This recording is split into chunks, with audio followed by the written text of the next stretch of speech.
ഇസ്രയേലിനും Benjamin നെതന്യാഹുവിനും പിന്തുണ നൽകിയിരുന്ന Italy ഒടുവിൽ കളം മാറി. ഇസ്രയേലുമായുള്ള എല്ലാ വ്യാപാര പ്രതിരോധ കരാറുകളും റദ്ദാക്കണമെന്ന് യൂറോപ്പിലെ പല രാജ്യങ്ങളും ആവശ്യപ്പെടുന്നുണ്ട്.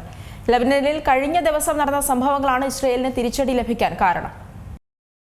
ഇസ്രയേലിനും ബെഞ്ചമിൻ നെതന്യാഹുവിനും എപ്പോഴും പിന്തുണ നൽകിയിരുന്ന ഇറ്റലി ഒടുവിൽ കളം മാറി ചവിട്ടിയിരിക്കുകയാണ്.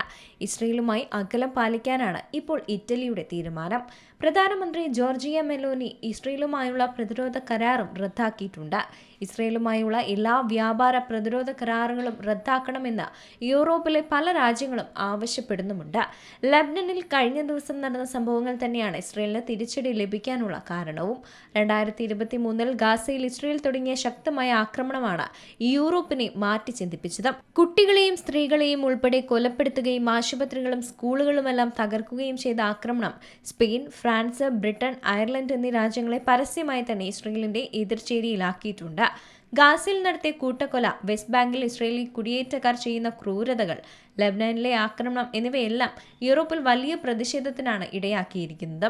വ്യാപാര പ്രതിരോധ കരാറുകൾ ഒപ്പുവയ്ക്കുമ്പോൾ യൂറോപ്യൻ രാജ്യങ്ങൾ പ്രധാനമായും ശ്രദ്ധിക്കുന്ന ഒന്ന് ആ രാജ്യത്തെ മനുഷ്യാവകാശമാണ്.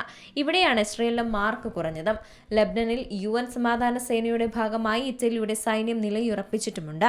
ഇവർക്ക് നേരെ ഇസ്രയേൽ സൈന്യം ആക്രമണം നടത്തിയതാണ് ഈ സംഭവങ്ങളൊക്കെ തുടങ്ങിവെച്ചതും.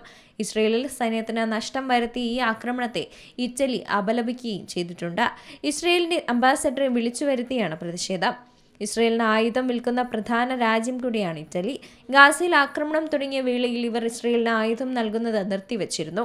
ഇതോടെ ഇസ്രയേലിന്റെ ആയുധപുര വെല്ലുവിളി നേരിടാനും തുടങ്ങി. EU ഇസ്രയേൽ അസോസിയേഷൻ കരാർ റദ്ദാക്കണമെന്ന് ചില യൂറോപ്യൻ രാജ്യങ്ങൾ ആവശ്യപ്പെടുന്നുമുണ്ട്. യൂറോപ്പ് ഉടക്കിയാൽ ഇസ്രയേലിന് വലിയ തിരിച്ചടി തന്നെയായിരിക്കും.